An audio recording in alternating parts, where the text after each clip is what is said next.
Жайыл районундагы жол кырсыгынан ага инилер каза болду. 17 жаштагы жаран Nissan Sefira айдап бара жатып жолдо кырсыктаган. Авария кечээ Полтавка Орто Суу жолунда катталган. Унаа даракты сүзүп токтогон. Унаада жашы жетелек 3 бала бара жаткан. 11 класстын 2 окуучусу жана 1 класста окуган бала. Алдын ала маалымат боюнча Орто Суудагы жашаган 2 өспүрүм таекеси менен чогуу Новониколаевкадагы мектепте окуган инисин үйгө алып келе жаткан. Полтавкага жеткенде унааны айдап бара жаткан адам ачкычты жээнине берип, өзү башка иштери менен кеткен. Шагыл жолдо бара жаткан 17 жаштагы айдоочу рулду башкара албай даракты сүзгөн. Айдоочу өспүрүм жана 1 класста окуган иниси ошол жерде көз жумган. Унаадагы дагы бир өспүрүм оор абалда реанимацияга жеткирилген. Бишкек шаарында алдамчылыкка шектелген жигит кармалды. Ал борбордун жашоочусунан акча алдап алып качып кеткендигин шаардык милиция билдирди.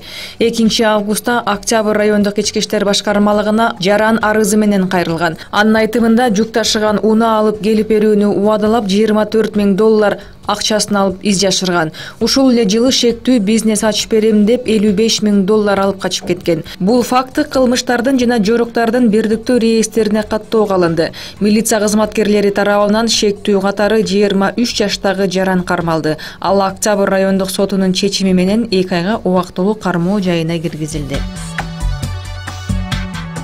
Түп айылындагы спорт комплекстин курулушун аяктоо үчүн 14 миллион сом керектелет. Архитектура, курулуш жана турак жай мамлекеттик агенттигинин Ысык Көл облусундагы капиталдык курулуш башкармалыгы Түп айылындагы спорттук комплекстин курулушун аягына чыгаруу үчүн тендер жарыялады. Мамлекеттик сатып алуулар порталында маалымдалгандай, пландалган сумма 14 миллион 721 миң сомду түзөт. Сынакка катышуу үчүн арыздар 2 октябрга чейин кабыл алынат.